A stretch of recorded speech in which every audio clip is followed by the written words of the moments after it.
మాది హిందూ బ్యాక్గ్రౌండ్, మేము యాదవులు. ఆ సమయంలో మోహన్ చౌదరి గారు నాకు స్పాన్సర్గా ఉన్నాడు 1 year. ఆ 1 yearకి అయిన ఖర్చు నిమిత్తం నేను ఈ గడ్డ మీదకి అడుగు పెట్టాల్సి వచ్చింది. తెలంగాణలో సువార్త లేదు, ఉన్న అది మెదరిస్ట్కి హెబ్రోన్కి పరిమితం అయి ఉన్నాయి. డిఎస్ ఒక బాసు, బిషప్ ఒక బాసు, రెవరెండ్ ఒక బాసు, బస్సు, బులేరా, బిల్డింగ్స్ మొత్తం A to Z ప్రాపర్టీ అంతా అలాగే వదిలేసి నేను నాకు కావాలని నేను దెబ్బలాడలా. అయ్యగారు, నేను ఒక విషయాన్ని విన్నాను. మీరు ఆంధ్రలో ఉన్నప్పుడు మీ దగ్గర ఉన్న ఆస్తి అంతా అమ్మేసి మీరు ఒక చర్చి నిర్మించడానికి ఇచ్చారనండి. అప్పుడు మా భార్యతో చెప్పి నేను సేవ చేస్తాను, మరి నువ్వు బతుకుతావు, నీకు ఇష్టమేనా అన్న. నాకు ఇష్టమే అన్నది. పెద్దోతికి వెళ్ళాను, మందిరం నుంచి బయటకు దూసేసారు. అయ్యో, నేను చిన్న హైదరాబాద్ వెళ్ళాను, అందులోంచి బయటకు దూసేసాను. కానీ నా అడుగులు ఎక్కడైతే స్థిరపరుచుకుంటానో అక్కడ సంఘం అవటం పక్కా, అనుమానం లేదు. But I don't like any denomination, but I want Jesus. Grace divine temple సంఘ స్థాపకులు పాస్టర్ వనమయ్య గారు. ఈయన కాలినడకన గ్రామానికి వెళ్ళి దేవుని సువార్తను ప్రకటించిన వారు. ఇప్పుడు జహీరాబాద్లో ఒక గొప్ప దేవుని సంఘాన్ని నడిపిస్తున్నారు. ఈ ఇంటర్వ్యూలో మనము ఆయన జీవితం గురించి, ఆయన సాక్ష్యం గురించి తెలుసుకుందాం. అంతకంటే ముందు ఛానల్కి ఎవరైనా కొత్తగా వస్తే తప్పకుండా లైక్, షేర్, సబ్స్క్రైబ్ చేయడం మాత్రం మర్చిపోకండి. నెక్స్ట్ ఎవరిని ఇంటర్వ్యూ చేయాలో, మీకు ఎవరి ఇంటర్వ్యూ కావాలో కింద కామెంట్ చేయండి. ఇంకా మనము ఇంటర్వ్యూలోకి వెళ్దాం. ప్రైజ్ ద లార్డ్ అయ్యగారు. దేవునికి స్తోత్రం. అయ్యగారు, మొట్టమొదటిగా మీరు యేసుక్రీస్తుని ఎప్పుడు అంగీకరించారు? అసలు అంగీకరించడానికి గల కారణం ఏంటిది అయ్యగారు? 1974లో నేను రుచి చూచా. మా అమ్మగారు చావు బ్రతుకుల్లో ఉండగా ఎవరో ఒక దూత, ఒక మనిషి వచ్చి నా పక్కన నిలబడి ఏమేమో చెప్పాడు. అది నాకు యేసుప్రభు అని తెలియదు. అయితే ఆయన అన్నాడు, ఈ నీళ్ళు తీసుకెళ్ళి మీ అమ్మగారికి అన్నాడు. నేను అప్పటికే భోజనం చేసి ఒక ఇత్తడి చెంబుతో నీళ్లు, 1 లీటర్ చెంబుతో నీళ్ళు అక్కడ పెట్టి ఉన్నాను. తర్వాత ఏం చెప్పాడు కానీ నాకు అర్థం కాలేదు. ఆయన వెళ్ళిపోవడంతో నాకు మెళుకు వచ్చింది. ఎవరో తెలియదు. సరే, ఈ నీళ్ళు తీసుకెళ్ళి ఇమ్మన్నారు కదా, ఇద్దాం అనే ఆలోచనతో ఆ నీళ్ళని జాగ్రత్త చేసి నేను ఆరక ఇడిచిపెట్టిన తర్వాత ఆ నీళ్ళని జాగ్రత్తగా పట్టుకుని 7 గంటలకి ఇంటికి వెళ్ళి మా అమ్మగారికి ఇచ్చి, ఉదయం నేను లేచి నాకు ఆరోగ్యం వచ్చిందయ్యా, ఎక్కడి ఆ నీళ్ళు అని అడిగింది. ఎక్కడి అంటే ఏం చెప్తాను, నా కళలో ఎవరో ఒక మనిషి కనపడ్డాడు, ఆయన ఇచ్చాడు. అమ్మకు తగ్గటమే కావాలనుకుని తెచ్చి ఇచ్చాను, అంతే. నాకు ఇప్పుడు ఏం లేదు, మంచిగా ఉన్నా. మా నాన్న ఆయన సంగీత కళాకారుడు. ఒక 200 సమాజాలని ఆయన తయారు చేశాడు సంగీతం. ఆ మూమెంట్లో కూడా చల్లచింతలపూడి అనే గ్రామానికి వెళ్ళి కొంతమంది సిస్టర్స్కు హిందూ పాటలు నేర్పించేవాడు. ఆయనకి తెలిసింది. మా నాన్న 2-3 రోజులు లేట్ చేసినా వచ్చి మళ్ళీ మా అమ్మగారిని హాస్పిటల్కి తీసుకెళ్ళాడు. చెకప్ చేశారు. డాక్టర్లు అన్నారు, మీ భార్యకి ఏం జబ్బు లేదు. దాంతో మా అమ్మకి ఎప్పుడన్నా క్రిస్మస్ వచ్చినా, లేకపోతే గుడ్ ఫ్రైడే వచ్చినా, ఈస్టర్ వచ్చినా ఏదో గిఫ్ట్ పంపిస్తూ ఉండే. దాంతో మాకు నమ్మకం కుదిరింది. అమ్మకు స్వస్థత జరగడం ద్వారా మీరు యేసుక్రీస్తుని నమ్ముకున్నారు. అంతే. అయ్యగారు, మీ తల్లిదండ్రుల పేర్లు, మీరు ఎక్కడ పుట్టి పెరిగారు అయ్యగారు? ఆంధ్రప్రదేశ్ వెస్ట్ గోదావరి జిల్లా పెదపాడు మండలం కొనికి అనే గ్రామంలో పుట్టా నేను. మాది హిందూ బ్యాక్గ్రౌండ్, మేము యాదవులు, అంటే గొల్లలు, ఇక్కడ గొల్లలు అంటే. మా నాన్నకి నేను 4వ వాడిని. మీరు 4 సంతానం అయ్యగారు? 5 మగపిల్లలు, 3 ఆడపిల్లలు. అయ్యగారు, మీరు హిందూ బ్యాక్గ్రౌండ్ నుంచి వచ్చారని చెప్పారు కదా అయ్యారు. హిందూ బ్యాక్గ్రౌండ్లో ఉన్నప్పుడు రకరకాల ఆచారాలు అవన్నీ ఆచరిస్తూ ఉంటారు అయ్యారు. ఆ ఆచారాలలో నుంచి క్రైస్తవం వైపు ఎప్పుడు వచ్చారు అయ్యారు? అంటే అవి ఎప్పుడు మానేశారు? అసలు యేసుక్రీస్తుని స్వస్థత కన్నా ముందు, ఇప్పుడు అమ్మకి స్వస్థత జరగడం ద్వారా మీరు యేసుక్రీస్తుని అంగీకరించారని చెప్పారు కదా అయ్యారు. దానికి ముందు ఎప్పుడు తెలుసుకున్నారు అయ్యారు? మా బాబాయ్ గారు వెంకటేశ్వరరావు గారు అని వాళ్ళ ఇంటికి ప్రార్థన చేసేవాళ్ళు వచ్చారు. అందులో సరస్వతమ్మ అనే శారమ్మ ప్రార్థన చేస్తుంది. దేవుని ఆత్మ కలిగి ఉంది, అద్భుతాలు జరిగాయి. ఆమెకి చదువు రాదు. నన్ను పిలిపించుకున్నారు వాళ్ళు. పిలిపించుకుంటే నేను ఆ ప్రార్థనకి వెళ్ళాను. ఆమె గారు ఊరే మా అమ్మమ్మ గారి ఊరు, మా అత్తగారు ఊరు. మీరు ఈ ఊరు వచ్చినప్పుడు మా ఇంటికి రమ్మని అడిగింది.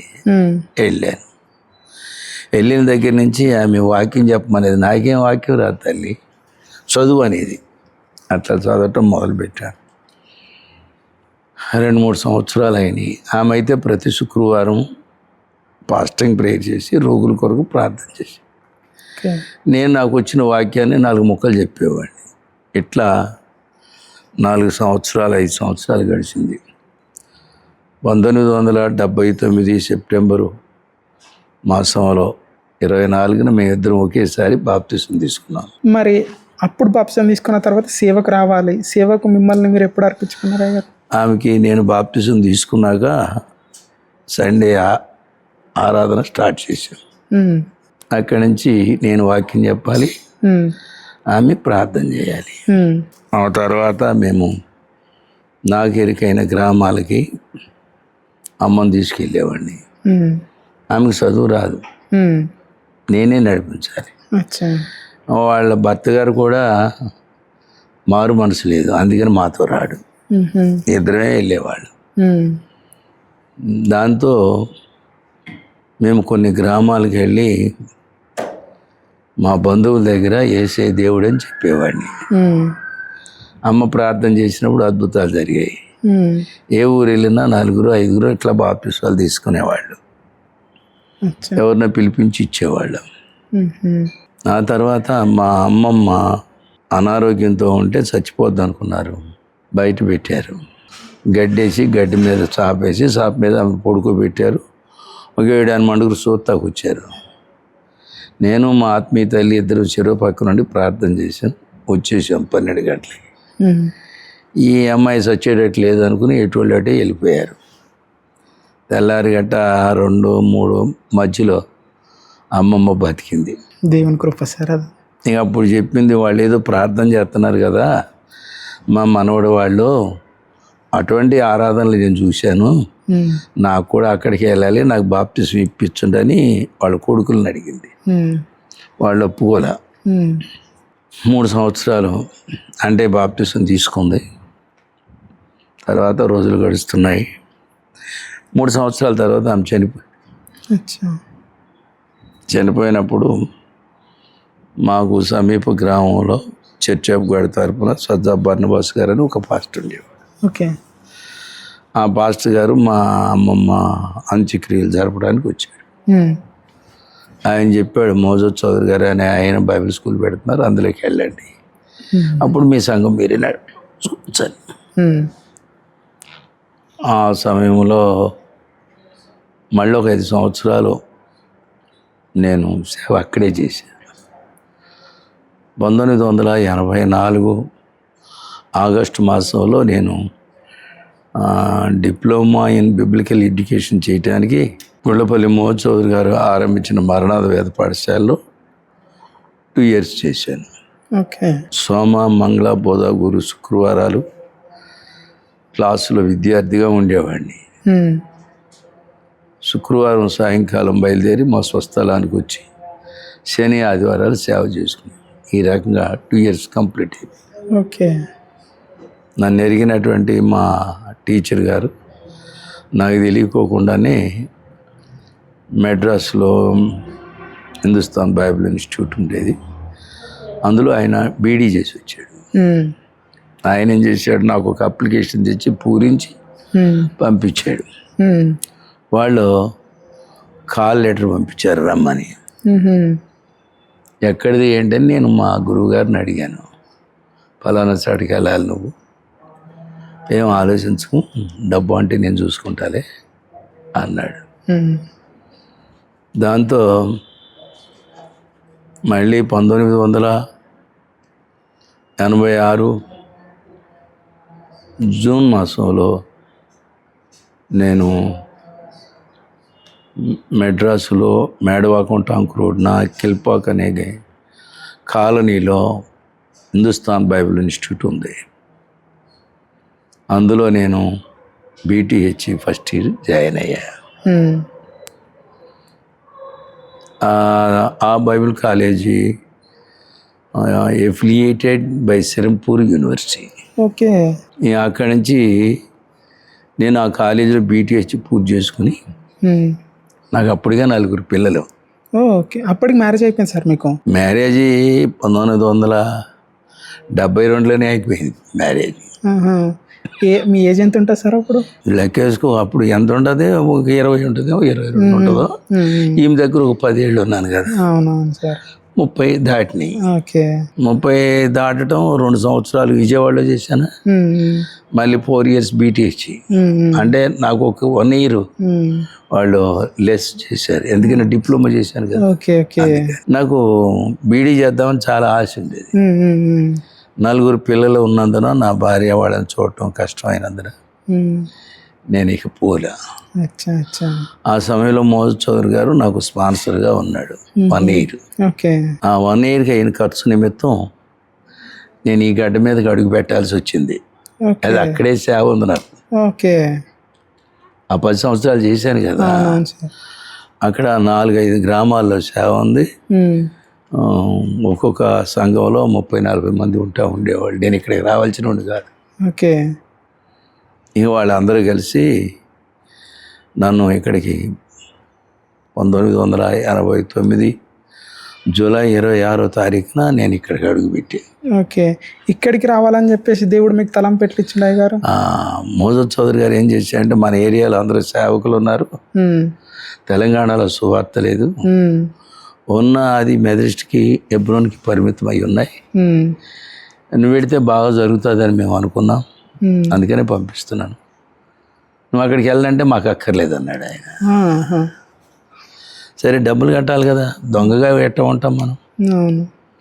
దేవుని కార్యాలన్నీ చూసి మనం మోసం చేయకూడదు. అందుకని నేను వాళ్ళ మాటను తీసుకొని వచ్చి ఇక్కడ ఒక 1 వారం రోజులుండి చూశాను. ఆ రోజుల్లో ఇక్కడ రాత్రిపూట చర్చెస్ ఉంటే 4-5 కూర్చుని పాటలు పాడి ముగించుకునేవాళ్ళు. పగల ఆరాధన లేదు. ఎక్కడ స్టార్ట్ చేశారు అయ్య గారు ఫస్ట్ అలా ఇట్లా చిన్న ఆరాధనలు? శాంతినగర్లో. ఓకే. తర్వాత హౌసింగోడ్ కాలనీ, తర్వాత దత్తగిరి కాలనీ, తర్వాత మేము ఆదర్శ నగర్ పక్కన స్థలం తీసుకుని అక్కడ జరిపేవాడు. ఓకే. ఎప్పుడైతే మోహన్ గారికి అది అప్పచెప్పేసి నేను ఇండిపెండెంట్గా బయటకు వచ్చేసి. ఎందుకు రావాల్సి వచ్చింది సార్ అందులోకి వెళ్ళి? ఇప్పుడు నేను చెప్పాను కదా, మెదరిస్ట్లో ప్రాపర్టీ ఎవరిది? సంస్థదే. ఆ సంస్థదే. కానీ గుదిలాడేది ఎవరు? ప్రజలు. నాకు కూడా ప్రజలే వచ్చారు. నేను అప్పుడు A to Z వాళ్ళకి వదిలేసినట్టు నా దగ్గర ఉన్న కాగితాలు, passbooks, children home, bus, Bolero, buildings మొత్తం A to Z ప్రాపర్టీ అంతా వాళ్ళకే వదిలేసి, నేను నాకు కావాలని నేను దెబ్బలాడలా. He knows everything. దేవుని మీద భారం వేసుకున్నాను. అప్పటికి నా భార్య కూడా చనిపోయింది. 1992లో ఒక యాక్సిడెంట్ అయింది. బస్తాపూర్ అబ్బాయి చనిపోయాడు. అయ్యో. స్కూటర్లో. 1994లో నా భార్య చనిపోయింది. ఇంకా నేను అక్కడికి వెళ్ళడానికి అవకాశాలు లేవు. ఏదో ఒక సంవత్సరం చేసి వెళ్ళిపోదామనే ఉద్దేశంతో వచ్చా. కానీ ఇంకా నా ప్రయత్నాలు ఏమి కొనసాగా. భార్య చనిపోవడంతో పిల్లలను చూసుకోవాల్సిన పరిస్థితి వచ్చింది. పిడుగు నెత్తి మీద పడినంత పని అయింది నాకు. నా తలకు బదులు యేసు తల మీద పడింది ఆ పిడుగు. నేను బతికి కొనసాగించాను మినిస్ట్రీ. మీరు ఆంధ్ర నుంచి 4 పిల్లల్ని, భార్యని ఇక్కడ జహీరాబాద్కి. అప్పుడు మీకు ఈ జహీరాబాద్ అనే ప్రాంతం ఉందని తెలుసో తెలియదో మీకు? వాళ్ళు చెప్పారు నేను విజిటింగ్కి వచ్చాను ఇక్కడ. అవునా? వచ్చి చూసుకున్నాను. ఓకే. ఇక్కడ రాత్రిపూట ఆరాధన కానీ ఏం లేదు. రెండోది పెంటకాస్టల్ మూమెంట్ లేదు ఇక్కడ. ఓకే. నేను పెంటకాస్టల్ ప్రోడక్ట్ని. అలా ఉండి మెథడిస్ట్ వాళ్ళకి ఏ విషయంలోనూ తప్పులు ఎంచుకోకుండా జాగ్రత్తగా ఇక్కడ సేవ కూడా ప్రభావితం కావటానికి నేను చాలా కృషి చేశాను. అంటే నేను ఆ సంఘాల్లో బోధించలేదు కానీ ప్రజలు నా దగ్గరికి వచ్చేసేవాడు. అందుకని ఆ ప్రభావంతో నేను ఇక్కడ ఉండిపోవడం జరిగింది. అయ్యగారు, ఇక్కడికి మొట్టమొదటికి వచ్చిన తర్వాత మీకు ఇక్కడ వసతులు ఏముండయి అయ్యగారు? వసతులు ఏముండయి, మీకు ఎవ్వరు కూడా ఇక్కడ చుట్టాలు వాళ్ళు ఎవరు లేరు. అలాంటి పరిస్థితులలో మీరు ఎట్లా అధిగమించారు అయ్యగారు? ఎక్కడున్నారు, ఏం చేశారు? సరే చెప్తాను. హబక్కూకు పుస్తకం 2వ అధ్యాయం చదువు. వారు యథార్థపరులు కాక తమలో తాము అతిశయపడుదురు. వారు యథార్థవంతులు కాక తమలో తాము అతిశయపడుదురు. అయితే నీతిమంతుడు విశ్వాస మూలంగా బ్రతుకును. ఈ వాక్యం నన్ను పట్టుకుంది. నేను ఎట్లా బ్రతకాలి? తెలంగాణ విశ్వాస మూలం. నాకు ఎవరో డబ్బులు ఇచ్చిన వాళ్ళు లేరు, నేను అడగలేదు కూడా. ఆకాశ పక్షులను చూడు, ఎత్తువు కొయ్యవు కోట్లలో కూర్చుకు. దేవుని కుమారుడు నమ్మిన వానికి, విశ్వాసం ఇచ్చిన వానికి సమస్తం దయచేస్తాడు అనే ఆశ కలిగిందా? సమస్త వాళ్ళు నాకు పెట్టుకుంటామన్నారు. ఏమో అక్కర్లేదన్న. ఎట్లా బతుకుతావు? ఫెయిత్. మీరు కూడా అట్లాగే బతకాలి. ఏంటి నాన్న డబ్బులు ఇవ్వలేదని గొడవ పడకండి. మావాడికి కూడా చేతున్నా, డబ్బు అక్కర్లేదు, చేస్తుంటే చాలు. అంతే అయ్యగారు. అయ్యగారు, మరణాతలో నుంచి బయటకు వచ్చిన తర్వాత డివైన్ గ్రేస్ మినిస్ట్రీస్ అని ఎందుకు పెట్టాల్సి వచ్చింది అయ్యగారు? ఇదే పేరు మీరు సెలెక్ట్ చేసుకోవడానికి కారణం ఏంటిది? నేను మా అబ్బాయి సోదరు గారు అని చిన్న అబ్బాయి అన్నాడు. ఆయన ఎంఎన్ఆర్ మెడికల్ కాలేజీలో ఫిజియోథెరపీ పూర్తి చేసుకుని హైదరాబాద్లో క్లినిక్ పెట్టాడు. నేను 2-3 మాసాలు పెట్టాడు. తర్వాత సేవకి వెళ్ళాలని వచ్చేసాడు. ఆయన వెళ్ళి బెంగళూరులో ఎస్ఏపిసి అని ఉంది, సదర్న్ ఏషియన్ బైబిల్ కాలేజ్. అటు అంటే మరో మాటలో చెప్పాలంటే షార్ట్ ఫామ్లో అసెంబ్లీ ఆఫ్ గాడ్ అంటారు దాన్ని. నేను అక్కడికి వెళ్తాను అన్నాడు. పంపించాను. 3 సంవత్సరాలు ఎండివి చేశాడు. ఆయన వచ్చాడు. ఆయన దర్శనం మీద సంగారెడ్డి వెళ్ళాడు. ఆయన ఏం చేశాడు? ఈ పేరు పెట్టుకున్నాడు. పేరు పెట్టుకుని నా పేరు కూడా అందుకు తగిలిచ్చాడు, పౌండర్ అని. But I don't like any denomination, but I want Jesus. చాలా మంచి మాట చెప్పారు సార్, చాలా మంచి మాట చెప్పారు. అయ్యగారు, ఇప్పుడు కొత్తగా సేవలోకి వస్తారు అయ్యగారు సేవకులు. వాళ్ళు ఈ సేవలోకి వచ్చాక చాలా కష్టాలు ఎదుర్కొంటారు సార్. వాళ్ళు తీసుకోవాల్సిన జాగ్రత్తలు ఏంటి? ఇదే మెయిన్ థీమ్ ఏంటి తెలుసా? నేను యేసునందు విశ్వాసం ఉంచి జీవించుతా. యేసు నాకు తెలుసు. యేసు నాకు కావాల్సినవి అన్ని సప్లై చేయగలడు. ఆయన కూడా మనలాగానే బతికాడు కదా. మన నీడ్స్ అన్నీ ఆయనకి తెలుసు. అన్నిటి మీద ఆధారపడి సేవలోకి రాలా, ఆయన కూడా వదిలేశాడు. శిష్యులు కూడా అటాక్ చేశారు కదా. ఆ వలలు ఇడిచిపెట్టిరండి అన్నాడు. వలలు ఎంటేసుకోమన్నాడా? లేదు. మరి ఈ రోజులు అట్లా వెళ్తే మంచిది కాదు, అది వాకింగ్ కాదు. అయితే ఈ విషయంలో ఒక మాట మీతో చెప్పాలి. One of the best speaker, he was name ఎమి Jacob. He came from Kerala. Mavelikara అనేది ఆయన పట్నం. ఈ డిపెండ్ ఆన్ హోలీ స్పిరిట్. ఈ ఆయన కృపావరాలు 9 ఉన్నాయి. ప్రాఫిట్, సైంటిస్ట్కి రిజైన్ ఇచ్చేసాడు. వాళ్ళ తాతోడు సంపాదించిన సంపాదన ఉంది కాబట్టి వాళ్ళకి ఏం అక్కర్లేదు. కానీ ఆయన ప్రీచింగ్ అంతా ఎట్లా ఉంటుందంటే దేవుని మీద ఆధారపడారు. అప్పుడు ఒక ఇల్లు కావాలనుకోండి, రెంట్గా ఉంటున్నాం అంటే ఎలా జీవించాలంటున్నాం. రేపు ఈ పిల్లగాడే వచ్చాడు అనుకోండి, 3 రోజుకి ఒక 1000 రూపాయలు కొడుతున్నాడు ఈయన. తక్కువ ఉన్నాయి అనుకున్నారు ఏంటి, 1000 రూపాయలు తీసుకుంటున్నాడు ఈయన. 5 రూపాయలతో ఆయన బతుకుతాడు. ఇప్పుడు మీ వాడు MBA చదువుతున్నాడు, ఇప్పుడు ఇంటికాడి నుంచి పట్టుకెళ్తున్నాడు, పోతున్నాడు. నీ దగ్గర ఏమీ లేవు, నువ్వు పరిచర్యకి వెళ్ళావు, స్టార్ట్ చేసావు. మొదటి రోజున ఒకళ్ళు ఇద్దరు వచ్చారు, ప్రార్థన చేయమని చెప్పాలి మనం. చేస్తారు, ఏమో పాపం పాస్టర్ గారు బాధపడుతున్నారు ఎట్లా, కానీ దాచుకున్న డబ్బులు తీసుకొచ్చి ఇస్తారు ఆడపిల్లలు. మా పిల్లలు ఎవరో ఆడపిల్లలు ఇస్తారో వాటితో ఏమన్నా కొనుక్కోవటం ప్రారంభిస్తాం. ఇంట్లో కుటుంబంలో లేకపోతే ఇంట్లో అవసరమైన ప్రతి పరికరం సంఘానికి చెప్పినప్పుడు వాళ్ళు ఎవరో వాళ్ళు కొనిస్తారు. అంతే గారు. అట్లాగే ఇంకా కుటుంబంలో ప్రతి అవసరత ఉంటే అవి కూడా చెప్పాలి. అప్పుడు సంఘం మనల్ని మోస్తుంది, మనం సంఘాన్ని మోస్తాం. ఆ రకంగా దేవుడు ఇచ్చుకుంటూ పోతా ఉంటే మనకు తృప్తికరంగా ఉండి ముందుకు నడిచిపోతాం. దీన్ని అలవాటు చేసుకోవాలి, సంస్థను అలవాటు చేసుకోవద్దు. ఎప్పుడు మన బాస్ యేసుక్రీస్తు, వాళ్ళ వైపు చూసామనుకోండి వాళ్ళే బాస్ లేక మన DS ఒక బాసు, బిషప్ ఒక బాసు, రెవరెండ్ ఒక బాసు. ఎంతమంది అయ్యారు చెప్పరా బాబు? రెవరెండ్ ఒక బాసు, DS ఒక బాసు, బిషప్ ఒక బాసు. ఇంకా బాసులు ఎవరుంటారు తెలుసా? లీమెన్స్. వీళ్ళ కింద చతికిలు పడి చచ్చిపోతున్నారు మనవాళ్ళు. మనవాళ్ళు అంటే ఎవరు? పాస్టర్స్. అది వాళ్ళ గురించి మనం ఆలోచించవలసిన పని లేదు. మనం సంస్థకి వెళ్ళాం, ఒకప్పుడు సంస్థ నుంచి బయట తీసేయాలని డబ్బు వచ్చేది మనకి పెట్టారు.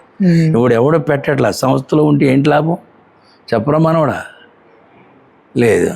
మనం కూడా కష్టపడాలి, మనం కూడా తెచ్చుకోవాలి, మనం కూడా నీతిగా ఉండాలి. ఏంటి, భార్య చచ్చిపోతే ఇంకో పెళ్లి చేసుకుంటారు. నా భార్య చచ్చిపోయాక మళ్ళీ పెళ్ళి అని ఎప్పుడు అడగలని. ఇప్పటికీ 32 సంవత్సరాలు అవుతుంది ఆమె చనిపోయి. పిల్లలు ఉన్నారు, చదువుకున్నారు. అందులో ఉద్యోగాలు కావాలని నేను అనుకోలేదు. మరణాదులో ఉద్యోగాలు కావాలంటే ఆ సేవలో పెట్టేస్తే ఎవడు తీసేవాడు మాది అంటారు. ఏం చేస్తారు?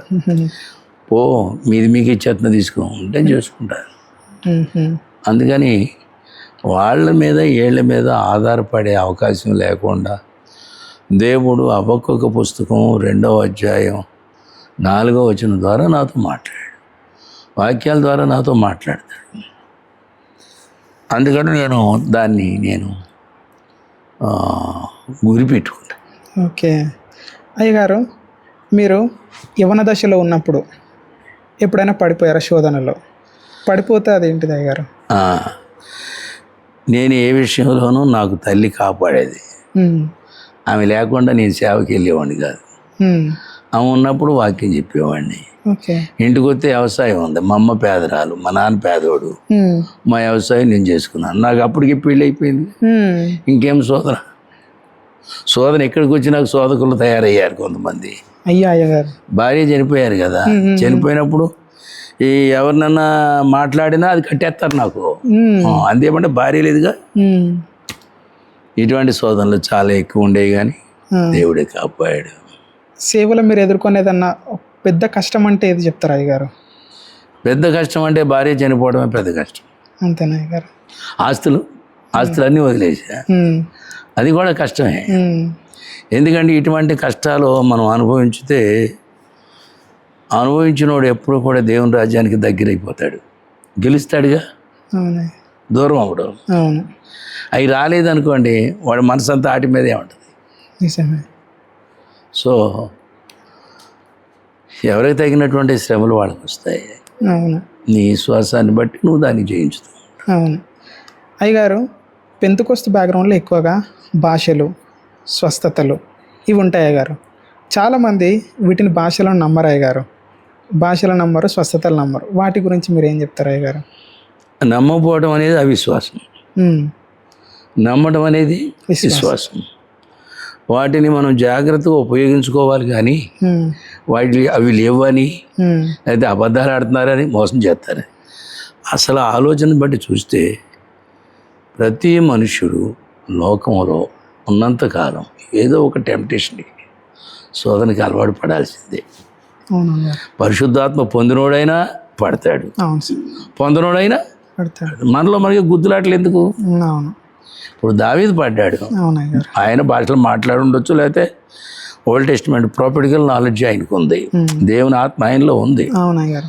కాబట్టి ఆయన ఎక్కడ కూడా దాన్ని గుర్తు చేసుకోలేదు, ఎప్పుడు ఉన్నాడు, దాన్ని ఒప్పేసుకున్నాడు. అయిపోయి ఆ తీర్పు తీర్చడానికి నువ్వెవడు? వాడు తప్పు చేస్తే దేవుడే తీర్పు తీస్తాడు, కొడతాడు, వాడిని వదిలిపెట్టాడు. అవునయ్య గారు. ఏంటి, మనం తీర్పు తీర్చవలసిన పని లేదు. కాకపోతే నేను నమ్ముకునేవాడు నాకు కష్టాల్లో, నష్టాల్లో, ఇరుకుల్లో ఆదరించడానికి పరిశుద్ధాత్మ నాకు అనుగ్రహించాడు. ఎప్పుడైనా బాధలు ఉన్నాయనుకోండి, నేను మాట్లాడుతుంటే అన్ని భాషలు కూడా వచ్చేస్తాయి. నేను ఎక్కువసేపు ప్రార్థనలో ఉండటానికి ఆ భాషలో ఉపయోగపడతాయి. నాలోంచి ప్రవచనాలు రావడానికి ఆ భాషలో ఉపయోగపడతాయి. నేను వాటిని దూషించను, ద్వేషించను. బట్ ఆయన ప్రభు చెప్పినట్లుగా పరిశుద్ధాత్ముడు అంటే నిన్ను ఆదరించడానికి వచ్చాడు. నాకు ఎవరి సహకారం అక్కర్లేదు, చూస్తున్నావు కదా. మా సంస్థ సహకారం కూడా నేనేం తీసుకోలేదు, మా అన్నదమ్ముల సహకారం కూడా నేనేం తీసుకోలేదు. లేకపోతే ఇంకెవరైనా సంఘంలో నాయకులు ఉంటారు, ఎవరైనా లెక్కను కూడా చేయలేదు. మీకు లేచినట్టే మాకు కూడా లేచారు 15 మంది. అందుకని శుభ్రంగా తాళం చేతులు ఎవరికి ఇచ్చేసి మోసరికి ఇచ్చి తీసుకోబో, మాకు అక్కర్లేదు. ఇప్పుడు వాళ్ళు ఏం చేస్తారు? నన్ను ఇంకేం అనలేరు, ఏమి చేయలేరు, నష్టపోయారు. నేనేమో నష్టపోవాలా? అంతా ప్రభు దగ్గర ఉంది. అంతే గారు. ఉన్నదంటారా లేదంటావా? అన్న ఒకవేళ ఎకరం ఎక్కువ తీసుకున్నాడు అనుకో, ఏడో మాక నీకు 2 ఎకరాలు 3 ఎకరాలు ఇస్తాడు దేవుడు. అంతే గారు. అంతే మరి. మనం ఆయన చేతిలో ఉన్నాం. అవును అయ్యగారు, నేను ఒక విషయాన్ని విన్నాను. మీరు ఆంధ్రలో ఉన్నప్పుడు మీ దగ్గర ఉన్న ఆస్తి అంతా అమ్మేసి మీరు ఒక చర్చి నిర్మించడానికి ఇచ్చారనంట. రైట్. అది కూడా 1996లో నేను 95 వరకు కూడా నేను కుదరలోనే ఉన్నాను. మా వాళ్ళందరూ వచ్చేవాళ్ళందరూ కూడా ఆడపిల్లలే, మగవాళ్ళు ఎవరు రారు. అయ్యో, హిందువులు కదా, ఏటాలు చేస్తారు. ఆడపిల్లలు రోగాలు పోగొట్టుకోవటానికి, దయ్యాలు పోగొట్టుకోవటానికి ప్రవచనాల కొరకు వచ్చేవాళ్ళు, వాళ్ళు ఇష్టం ఉండేవాళ్ళు, సరిపోయేది. కానీ మందిరం కట్టాలంటే ఎవరికి ఇష్టం లేదు. మా అమ్మ మాత్రం అనేది, నేను అమ్మే అనేవాడిని ఆమెని, వేరే ద్వారా ఉండేది కాదు. మా అమ్మ, ఆమె కూడా నా కొడుకు. మేము ఇట్లా కలిసిపోయాం. కలిసిపోతే మందిరం కట్టాలన్నారు. మా భార్య జబ్బు చేసింది, ఈ మాట కూడా అవసరమే మీకు. అప్పుడు మా 4వ అబ్బాయి లేడు, నన్ను చావు బ్రతుకుల్లో ఉంది. ఏమంటే నేను చనిపోతాను, పిల్లలు చాలా జాగ్రత్త చూసుకోండి. మా నాన్న కూడా 2వ పెళ్లి చేసుకున్నాడు, మమ్మల్ని వదిలేశాడు. మరి మీరు కూడా నేను చచ్చిపోతే పిల్లల్ని చూస్తారా లేదు, ఆగం అయిపోతారు, జాగ్రత్త అని ఏడ్చింది. లేదు అట్లా చనిపోవు, నువ్వు బతుకుతావు. ఆమె చనిపోయేంత వరకు మందులే వేసుకోలేదు. నేను కూడా ఇక్కడికి వచ్చినాక 92లో నన్ను తెలియకుండా హాస్పిటల్ తీసుకెళ్తే మందులు వేసుకున్నాను. అంతవరకు మా ఇంట్లో ఎవరు మందులు వాడేవాళ్ళు కాదు. ప్రార్థన ద్వారానే స్వస్థత వచ్చింది. ఆ నిరీక్షణ ప్రభు ఇచ్చాడు.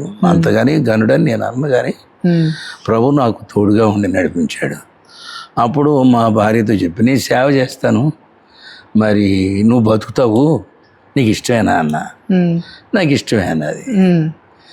ఆ తర్వాత 2వ రోజున 3వ రోజున ఆమె కింద పడిపోయింది, చనిపోతానని. నేను పక్కన చెంపుతో నీళ్ళు తీసుకుని ప్రార్థన చేసి ఆ నీళ్ళు ముఖం మీద కొట్టి కొన్ని నోట్లు పోసి తిరిగి కూర్చుంది. దేవుని కృప. ఆ తర్వాత ప్రెగ్నెన్సీ అయింది, ఈ పిల్లోడు పుట్టాడు. ఈయన పేరు యశోద గారు. ఇక ఆ రకంగా ఉన్నప్పుడు ఏదో క్వశ్చన్ వేసాను నాకు. అయ్యగారు, అంటే మీరు ఆంధ్రలో ఉన్నప్పుడు మీ ఆస్తిని అంతా చర్చికి ఇచ్చారంట. అయితే ఆమె బతకడానికి కష్టంలో బతికింది. మా బాబాయ్ గారు ఒక ఆయన వచ్చాడు, చూసి వెళ్దామని వచ్చాడు, మా ఊరే. ఎందుకు వచ్చాడంటే మా బాబాయ్ గారు అమ్మాయికి క్యాన్సర్ వచ్చింది. అది కూడా దేవుడు ఒక రాత్రి నాతో మాట్లాడాడు. మా బాబాయ్తో చెప్పాను, నువ్వు చెల్లి దగ్గరికి వెళ్ళిరా, ఆమెకి భయంకరమైన జబ్బు ఉంది. అరే మొన్నే వెళ్ళి వచ్చాను, 4 రోజులు అయింది, మళ్ళీ వెళ్ళాను రా, వెళ్ళి రావయ్యని 2-3 సార్లు అన్న. 2-3 రోజులు వెళ్ళాడు, వచ్చాడు. నిజంగా రిపోర్ట్ వచ్చింది, హైదరాబాద్ నీలోపరికి వెళ్ళమన్నారు. ఇప్పుడు మా చెల్లి బతికే ఉంది. క్యాన్సర్ వస్తే సత్తారుగా చావలేదే, బతికే ఉంది. ఆ మూమెంట్లో నా దగ్గర డబ్బులు ఉన్నాయి. మా భార్య బతికితే 10,000 ఇస్తాను అనుకున్నా నేను మందిరానికి. ఇవ్వాలిగా, ఇవ్వాలి. ఆ 10,000లో 5,000 బాబాయికి ఇచ్చా. తర్వాత నేను ఇక్కడ ముగించుకొని కట్టాలనుకున్నాము, కానీ కుదరలేదు టైం. నేను మెడ్రాస్ వెళ్ళిపోయాను. వెళ్ళిన తర్వాత అక్కడ ప్రార్థన చేసుకుంటా ఉంటే నాకు మందిరం కట్టమని ఆలోచన ఇచ్చాడు, చెప్పాడు కూడా. అప్పుడు మా భార్యకి ఒక ఉత్తరం రాశా. నాకు కూడా దేవుడు మాట్లాడాడు, మందిరం కట్టండి అన్నది. అప్పుడు మా పొలం నా వాటా అది. మా అన్నకి, మా తమ్ముడికి, నాకు మా నాన్న వాటాలు పంచాడు. నా వాటా ఉన్నది. ఆ వాటాకి మా నాయన ఏమన్నాడంటే, గుడి కడతానంటున్నావు కదా, కట్టాను కూడా. అన్ని అప్పులు తెచ్చి కట్టి, డబ్బులు లేదు.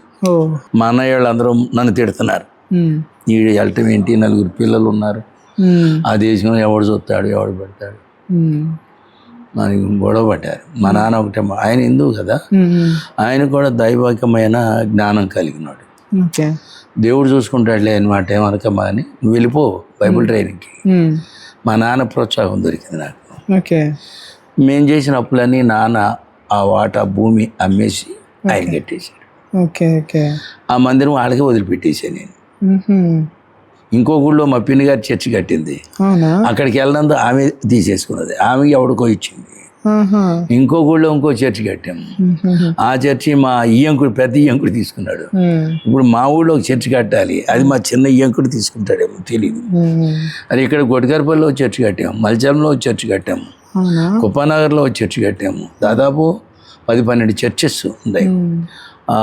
కోగిరిలో కూడా ఒక చర్చి అయ్యేదే. శాంతమ్మ అని ఒక సహోదరి, మా కుర్రోడు పెద్దశంకరంపేట ఈ చర్చి వదిలేసి అక్కడికి వెళ్ళాడు. అక్కడ షుగర్ వచ్చి చనిపోయాడు. ఆ శాంతమ్మ గారు ఏం చేసింది, అది మెదరిస్ట్కి కలిపింది. ఎక్కిల్ దేవకుంటలో ఉన్నది ఇప్పుడు ఆ చర్చి.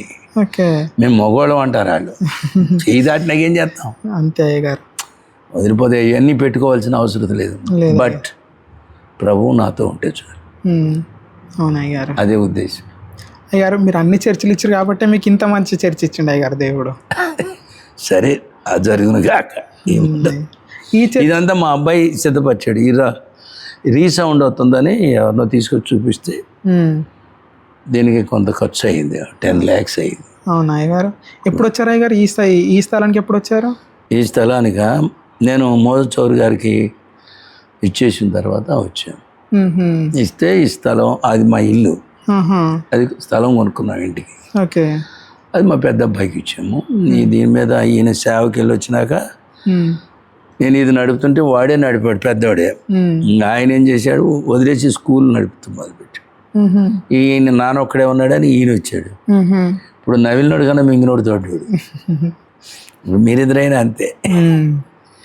ఇది చేసాడు అనుకోండి, నాకు వద్దని ఈయన భార్య చెప్పింది, వెళ్ళిపోయారు అనుకో, ఎవరు చేయాలి? అంతా దేవుని స్వాధీనంలో ఉంటుంది, మన స్వాధీనంలో మనం లేవు. బుద్ధులు అడుకోవద్దు, అంతే ఏంటి? అట్లా జరిగింది. అయ్యగారు, ఈ చర్చి నిర్మించేటప్పుడు కానీ లేకపోతే అందులో నుంచి బయటకు వచ్చినప్పుడు కానీ మీకు చాలా విమర్శలు వచ్చి ఉంటాయి అయ్యగారు. వస్తాయి అయ్యగారు, ఎట్లా ఎదుర్కొన్నారు అయ్యగారు? నాకు ఒకటే ఉద్దేశం, యేసు ప్రభు వారు యోర్దాను నదిలో ప్రయాణం చేసేవాడు, అలలు ఉండేవి కదా, అవునయ్యారు, శిష్యులు ఉండేవాళ్ళు కదా, వారితో యేసు ఉన్నాడు కాబట్టి ఆ ఏళ్ళకు గుర్తులేవు. అవునయ్యారు, యేసు నాతో ఉంటే శోధనలో నేను చేయలేవు. మిమ్మల్ని ఎవరైనా మోసం చేసారు అయ్యగారు? మోసం చేసినా ఇక వాళ్ళ గురించి మనం చెప్పొద్దు, క్షమించాలిగా, అంతే అయ్యగారు. అవి చెప్పామనుకో మళ్ళీ ఇంకోసారికి వెళ్తాయి. ఇప్పుడు మోసాలు చేయని జీవితం ఎట్లా ఉంటుంది? అవునయ్యగారు, ఇప్పుడు వీళ్ళందరూ ఏం చేసినట్టు, ఆ డిఎస్ని ఏం చేశారు, ఆ బిషప్ని ఏం చేశారు? భగవంతుడు ఇస్తేనే కదా వాళ్ళు డిఎస్ అయింది, బిషప్ అయింది. అంతే. మరి మీకు ఇవ్వేయమంటే ఎంతోమంది సేవకులకి నష్టం జరిగిందా లేదా? జరిగింది అయ్యారు. నేనేది ఇదే మాట చేస్తే ఆడు కదా, డబ్బు వస్తే మాత్రం నాకేంటి? అంతే అయ్యారు, ఏంటి? అంతే అయ్యారు. అప్పుడు అది పాడవుతుందో పాడు కాదు, దేవుని ప్లాన్ నిలబడుతుంది, వాళ్ళు ఎట్లా చేసుకుంటారో మనకి వేరే ఒకరి గురించి విమర్శలు మనం చేయొద్దు. అంతే అయ్యగారు. బట్ ఆయన మాత్రం ఒక్కడే దేవుడు, ఇంకెవడు లేడు. అంతే అయ్యగారు. అయ్యగారు మీరు వేరే మతాన్ని వదిలేసి అన్య మతాన్ని వదిలేసి క్రిస్టియానిటీలోకి వచ్చినప్పుడు మీ చుట్టాలు కానీ లేకపోతే మీ బంధువులు కానీ మిమ్మల్ని ఇట్లా వెలివేయడం కానీ అలాంటి ఏమైనా జరిగింది? మా తండ్రి గారు కూడా వద్దనేవాడు నన్ను. ఎవరైతే ఎలివేయాలనే ఉద్దేశం ఉన్నప్పటికీ ఇక్కడలాగా ఉండదు ఆంధ్రాలో. ఎవడి కుటుంబం ఆడుతూనే ఉంటుంది. అట్లా ఏం తేలిక చూడు. ఓకే. దాని ఇకపోతే ఏదన్నా వచ్చినా ఎవరికన్నా వచ్చిందనుకోండి, వాళ్ళకి దేవుడు ఏదో సూచన పంపిస్తాడు. నన్ను అంటే ఊరుకోడు దేవుడు, అది నాకు బాగా తెలుసు. ఆ దేవుడే చూసుకుంటాడులే, నేను వదిలేసేవాడిని. సో జై జీవితం నాకు ఇచ్చాడు దేవుడు, స్తోత్రం. దేవుని కృప. అయ్యగారు అయ్యగారు ఇప్పుడు ఈ సంస్థను అన్న నడుపుతున్నారు కదా అయ్యారు, మిగతా పిల్లలు ఏం చేస్తారు అయ్యగారు? వాళ్ళ పేర్లు ఏంటి? మిగతా పిల్లలు పెద్దమ్మాయి పేరు మేరీ కుమారి. ఆమె పటాన్చేరులో నేను ఆరంభించిన సేవలోనే వాళ్ళకి వదిలేసాను. వాళ్ళ అమ్మ చచ్చిపోయిందని ఇప్పుడు వాళ్ళు చేసుకుంటున్నారు. చాలా పెద్ద చర్చ్ అయింది. 4 చర్చిలు కట్టుకున్నాడు ఆయన, పెద్ద పెద్ద. ఈ చర్చ్ అని సరిపోదు. ఆయన నాతో వచ్చాడు అనమాట, ఆంధ్రా నుంచి. వచ్చినప్పుడు నాతోనే వచ్చాడు. మా బావమరిదే. ఇంకొక ఆమె ఉన్నది, ఆమె ఇప్పుడు క్రిటికల్ పొజిషన్లో ఉంది. ఆమె మా 3వ సంతానం, ఎస్టేర్ అని. ఆ మెహదీపట్నంలో ఉంటుంది. వాళ్ళు కూడా సేవే. ఇకపోతే మా అబ్బాయి యశ్వకీర్తి పాఠశాల పెట్టాడు ఇక్కడ, మా పెద్ద కొడుకు. అదే స్థలం. ఆయన మాత్రం సేవ చేయట్లా, చిన్నోడు సేవ చేస్తున్నాడు. ఆయన కూడా ఇప్పుడు సేవకు రావాలని చూస్తున్నాడు, నా పెద్ద కొడుకు కూడా. బట్ నా ప్రార్థన మాత్రం ఒకటే, నలుగురు సేవే చేయాలి, ఇంకోటి చేయడానికి లేదు. అంతే గారు. దీనికి మించిన పని ఇంకోటి ఏది ఉంటుంది? అంటే నా ఉద్దేశం ఏంటంటే, నీతిమంతులుగా బుద్ధిమంతులుగా బ్రతకటానికి యేసు స్టాండర్డ్ చాలు. అంతే గారు. అంతకన్నా ఎవడు కూడా మనకు బదులుగా ఎవడు చావడో, మనకు బదులుగా ఎవడు ఇవ్వడు. అంతే గారు. మనం జ్ఞానంలో ఉన్న మనుషులను పంపిస్తాడు ఆయన, అజ్ఞానంలో ఉన్నా పంపిస్తాడు. ఎటువంటి హీనకరమైన పరిస్థితుల్లో ఉన్నా దాటిస్తాడు కూడా. ఓన్ మిషనరీ వర్క్గా నేను వచ్చాను అనుకోండి, హిందుస్థాన్ బైబిల్ ఇన్స్టిట్యూట్ మిషనరీని తయారు చేయడానికి గొప్ప ఆధ్యాత్మిక పాఠశాల. అది నర్సాపురం నుంచి ఒక కామిటీ ఆయన వచ్చి, ఆయన లాయర్ చేశాడు. ఆయన మెడ్రాస్లో మేడవాకం టాంక్ రోడ్ కిల్పాక్ అనే ఏరియాలో ఉండేది. అక్కడ 1947కు ముందు మిషనరీలకి స్థావరం అది. ఆయన అమెరికా వెళ్ళి వచ్చి ఆ మిషనరీల మధ్యలో చిన్న స్కూల్ పెట్టాడు. అదే హిందుస్థాన్ బైబిల్ ఇన్స్టిట్యూట్. వాళ్ళ ఉద్దేశం ఏంటంటే, సువార్త తక్కువగా ఉంది కాబట్టి విలియం కేరీని ఆయన మాదిరిగా తీసుకుని సిరపూర్ యూనివర్సిటీ కలిసాడు అనమాట. మన వాళ్ళందరూ కూడా అక్కడికి వెళ్తారు. అయ్యగారు మీరు ఇప్పటివరకు ఎన్ని సంఘాలు కట్టుండొచ్చు అయ్యగారు? అంటే మీరు ఇందాక చెప్తూ అంటే విన్నాను, అంటే ఇప్పుడు పటాన్చెరులో ఒక సంఘం నిర్మించారు, ఇక్కడ సంఘం నిర్మించారు. ఇట్లా సంఘాలు నిర్మించితే మనకి ఇస్తారా? అవన్నోడు వెళ్తాడు, తీసుకుంటాడు. మనం అవన్నీ లెక్క ఏం చెబుతాం? మొత్తానికి నా టైం అంతా దినముకి 15 గంటలు పని చేస్తానే ఉంటా. మిగిలిన టైం నేను పడుకుంటాకి, తింటాకి, అంతే. చుట్టాల దగ్గర కూడా పోను. వెళ్ళరా అయ్యగారు ఆంధ్రాకి? అట్లా వెళ్తా. అక్కడ కూడా ఇప్పుడు వెళ్ళి ఒక చర్చి కట్టాలి. అవునా? పైసలు లేవు, చూస్తున్నా. ఓకే అయ్యగారు. ఇక్కడ సంగారెడ్డిలో కూడా ఒక కొత్త మందిరాన్ని నిర్మించారు, దానికి కృప దేవుడు ఎలాగిచ్చారు అయ్యగారు? ఆయనకి ఇక్కడున్న ఆదాయం చూసుకున్నా, తర్వాత అక్కడ సంఘస్థులు ఉంటారు కదా, అట్లా కట్టుకున్నారు. అక్కడ ఎప్పుడు స్టార్ట్ చేసారు అయ్యగారు? అంటే చర్చ్ అని కాదు, సంఘం ఇట్లా. నేను బయటకు వచ్చిన తర్వాత నేను సంగారెడ్డి వెళ్ళాను. వెళ్ళినప్పుడు చూసేవాడిని. తర్వాత కూడా మా పిల్లడు బైబిల్ ట్రైనింగ్కి వెళ్ళినప్పుడు కూడా నాకు అక్కడ 10 మంది 15 మంది ఉండేవాళ్ళు. ఇక ఆయన అక్కడికి వెళ్ళి అది స్టార్ట్ చేసి పెంచుకున్నాడు. ఓకే. అంటే ఈ జహీరాబాద్ సంఘం చూసుకుంటూనే సంగారెడ్డి కూడా స్టార్ట్ చేశారు అయ్యగారు. దేవుని కృప వలన ఇప్పుడు అది కూడా చాలా బలపడింది అయ్యగారు. వెళ్ళిన చోట సంఘాలు లేకుండా లేవు. హైదరాబాద్, రాజేంద్ర నగర్, ఆరాం గారు కాటేడాన్లో కూడా నాకు సేవ ఉండేది. మా అల్లుడు ఏం చేశాడంటే అక్కడే ఉన్నట్టున్నాడు, ఆయన కూడా మెడ్రాస్లో నుంచి చదివాడు. తర్వాత ఏసీటీసీ హైదరాబాద్లో బైబిల్ కాలేజ్ ఉంది, అందులో కూడా బీడీ చేశాడు ఆయన. ఆయన ఇక అక్కడి నుంచి వచ్చి తీసుకున్నాడు. తర్వాత ఆ స్కూల్ని బట్టి ఆ సేవని ఎవరికో ఇచ్చాడు, మనకు తెలియదు. తర్వాత తెలిసింది నాకు ఇన్ఫర్మేషన్. లేకపోతే అక్కడ ఒక సంఘం, ఇప్పుడు కొత్తపేటలో ఒక సంఘం ఉన్నది. ఇప్పుడు ఏంటి ఇంకా గ్రామాలకు ఇప్పుడు వెళ్ళలేక కోరుకున్నా. కోహిర్లో కూడా సంఘం, చెట్లంకపూర్లో సంఘం, ఇబ్రహీంపూర్ పట్టణంలో ఒక సంఘం, చాలా ఉండేవి. కొంతమంది మా ఇద్దరికి జగడం వచ్చినాక ఈ సంఘంలో వాళ్ళే కొట్టుకుతున్నారు, మనం ఎందుకు రాని మన వాళ్ళు చల్లగా లాక్పోయారు. అట్లా అంతే అయ్యారు. నేను విన్నాను అయ్యారు, మీరు ఈ ఏజ్లో కూడా మీకు సొంత ఒక వెహికల్ ఏం లేదు, మీరు ఆటోలనే ప్రయాణం చేసి వేరే వేరే విలేజెస్కి వెళ్ళి ఇప్పటికీ సువార్త ప్రకటిస్తారంట అయ్యారు. అవును, ప్రకటించాలి కదా. అదే అయ్యారు, అవును, చాలా సంతోషం అనిపించింది అయ్యారు. ఇట్లా విలేజెస్కి వెళ్ళినప్పుడు మీకు ఏమన్నా ఇట్లా ఇబ్బందులు అవుతాయారు? అంటే ఇప్పుడు మా ఇంటికి ఎందుకు వచ్చినావు, లేకపోతే ఇట్లా తిట్టడం కానీ అలాంటి ఏమన్నా ఉంటాయి. చాలా ఊళ్ళలో వ్యతిరేక్తలు జరిగినాయి. వ్యతిరేక్తలు జరిగినప్పుడు సహించుకునేవాడిని. ఈ చిన్న పెద్దోతికి వెళ్ళాను, మందిరం నుంచి బయటకు దూసేసారు. అయ్యో ఏంటి, చిన్న హైదరాబాద్ వెళ్ళా, మందిరం నుంచి బయటకు దూసేసారు. బర్దేపూర్ వెళ్ళా, వాళ్ళు కూడా గుడిసెలో పెడితే అది కూడా తీసేసారు. అయ్యో మరి ఇట్లా కొన్ని గ్రామాల్లో నాకు వ్యతిరేక్తలు చాలా వచ్చాయి. నేను చేసినప్పుడే ఈ అబ్రాం బ్రదరు శాంతికిరణ్ ఉండేవాడు. తర్వాత ఇక మెదరిస్ట్ వాళ్ళు అంటే తర్వాత మాకు ఎప్పుడైతే జగడం వచ్చిందో అప్పుడు ఒక్కొక్కరు మెదరిస్ట్లోకి మళ్ళీ వెళ్ళిపోవటం మొదలుపెట్టారు. ఓకే, ఏది జరిగినా కానీ దేవుడు మీకు తోడుగా ఉన్నాడు, ఇంత మంచి సంఘానికి కూడా తోడుగా ఉంటాడు. అవును అయ్యగారు, ఏంటి అవును అయ్యగారు. అయ్యగారు చూసే జనాలకి, చూసే ప్రేక్షకులకి మీరు లాస్ట్ మాట ఏదైనా చెప్పాలనుకుంటే ఏం చెప్తారు అయ్యగారు? యేసు ప్రభువుని విశ్వసించి బాప్తిసం తీసుకుని దేవుని రాజ్యానికి సిద్ధపడి ఉండండి అని చెప్తాను. అంతే, ఇవి క్షయమైందంతా క్షయమైపోతుంది, అక్షయమైంది యేసుక్రీస్తు. అంతే.